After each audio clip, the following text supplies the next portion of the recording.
Question number first. एक शिक्षक कक्षा में बच्चों की विभिन्न क्षमताओं को ध्यान में रखकर पढ़ाता है। यह किस सिद्धांत पर आधारित है? ऑप्शन है ए समानता का सिद्धांत, बी व्यक्तिगत भिन्नता का सिद्धांत, सी अनुशासन सिद्धांत या डी अभ्यास सिद्धांत। तो इसका करेक्ट आंसर होगा बी व्यक्तिगत भिन्नता का सिद्धांत। Question number two. बच्चों में रचनात्मकता बढ़ाने के लिए सबसे उपयुक्त तरीका क्या है? ए रटने पर जोर देना, बी खुला वातावरण देना, सी केवल किताब पढ़ाना या डी अनुशासन सख्त रखना। तो इसका करेक्ट आंसर होगा बी खुला वातावरण देना। Question number three. सीखने की प्रक्रिया में प्रेरणा का मुख्य कार्य क्या है? ए अनुशासन बनाए रखना, बी सीखने की इच्छा उत्पन्न करना, सी परीक्षा पास करना या डी समय प्रबंधन। तो इसका करेक्ट आंसर होगा बी सीखने की इच्छा उत्पन्न करना। Question number four. एक शिक्षक बच्चों को उदाहरण देकर समझाता है। यह कौन सी शिक्षण विधि है? ए व्याख्यान विधि, बी प्रदर्शन विधि, सी गतिविधि विधि या डी प्रयोग विधि। तो इसका करेक्ट आंसर होगा बी प्रदर्शन विधि।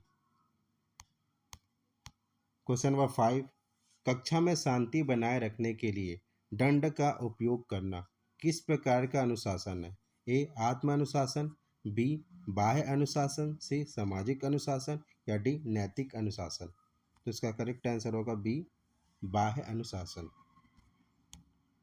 Question number six. बाल विकास का सबसे महत्वपूर्ण आधार क्या है? ए वंशानुक्रम, बी पर्यावरण, सी दोनों या डी कोई नहीं। तो इसका करेक्ट आंसर होगा सी दोनों। Question number seven. कक्षा में धीमे सीखने वाले बच्चों के साथ शिक्षक को क्या करना चाहिए? ए उन्हें अनदेखा करना, बी अलग बैठाना, सी अतिरिक्त सहायता देना या डी दंड देना। तो इसका करेक्ट आंसर होगा सी अतिरिक्त सहायता देना। Question number eight. सीखना अनुभव के माध्यम से होता है। यह किस सिद्धांत से संबंधित है? ए व्यवहारवाद, बी संज्ञानात्मक सिद्धांत, सी अनुभवात्मक अधिगम या डी अनुशासन सिद्धांत। तो इसका करेक्ट आंसर होगा सी अनुभवात्मक अधिगम।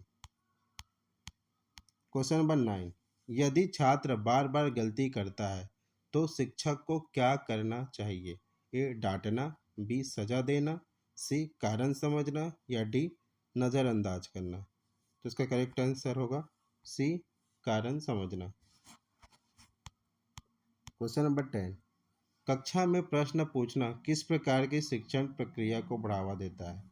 ए निष्क्रिय अधिगम, बी सक्रिय अधिगम, सी अनुशासन या डी नियंत्रण। तो इसका करेक्ट आंसर होगा बी सक्रिय अधिगम।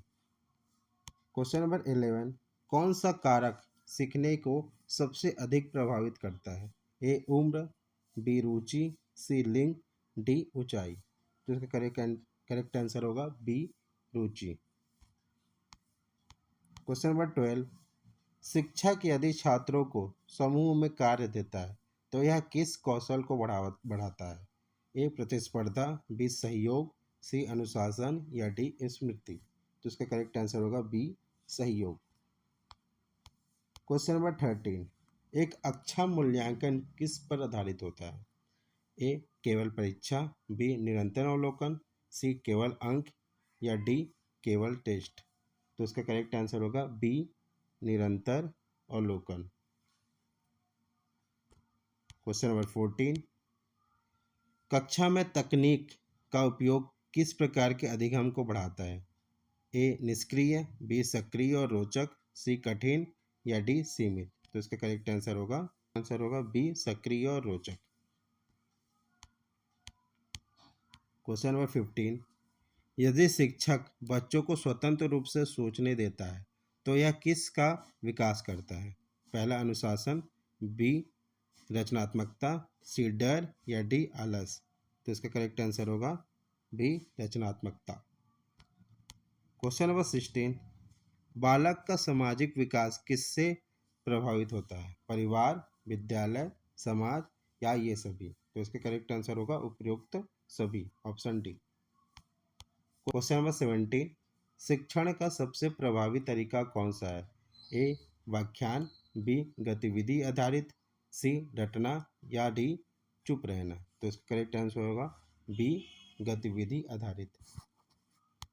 क्वेश्चन नंबर 18, यदि छात्र कक्षा में ध्यान नहीं दे रहा है तो शिक्षक को क्या करना चाहिए? ए डांटना, बी नज़रअंदाज करना, सी कारण समझना या डी बाहर निकालना। इसका करेक्ट आंसर होगा सी कारण समझना। क्वेश्चन नंबर 19, सीखने का स्थायी प्रभाव कब होता है? रटने से, समझने से, डर से या दंड से। तो इसका करेक्ट आंसर होगा बी समझने से। क्वेश्चन नंबर 20, शिक्षक का सबसे महत्वपूर्ण गुण क्या है? ए कठोरता, बी धैर्य, सी गुस्सा या डी नियंत्रण। तो इसका करेक्ट आंसर होगा धैर्य। क्वेश्चन नंबर 21, कक्षा में सकारात्मक वातावरण बनाने के लिए क्या जरूरी है? पहला शक्ति, दूसरा डर, तीसरा सहयोग या डी दंड। तो इसका करेक्ट आंसर होगा सी सहयोग। क्वेश्चन नंबर 22, सीखने में प्रतिक्रिया फीडबैक का क्या महत्व है? ए कोई नहीं, बी सुधार में मदद, सी समय बर्बाद या डी अनुशासन। तो इसका करेक्ट आंसर होगा बी सुधार में मदद। क्वेश्चन नंबर 23, एक शिक्षक बच्चों को समस्या हल करने देता है, यह किस प्रकार का अधिगम है? निष्क्रिय, सक्रिय, अनुशासन या डी रटने वाला। तो इसका करेक्ट आंसर होगा सक्रिय। क्वेश्चन नंबर 24, बच्चों में नैतिक मूल्यों का विकास कैसे होता है? दंड से, अनुकरण से, डर से या दबाव से। तो इसका करेक्ट आंसर होगा बी अनुकरण से। क्वेश्चन नंबर 25, शिक्षण प्रक्रिया में शिक्षक की भूमिका क्या है? ए नियंत्रण, बी मार्गदर्शन, सी दंड देने वाला या डी निरीक्षक। तो इसका करेक्ट आंसर होगा बी मार्गदर्शक। क्वेश्चन नंबर 26, यदि छात्र गलत उत्तर देता है तो शिक्षक को क्या करना चाहिए? ए डांटना, बी मजाक उड़ाना, सी सुधार का अवसर देना या डी अनदेखा करना। इसका करेक्ट आंसर होगा सी सुधार का अवसर देना। Question number 27,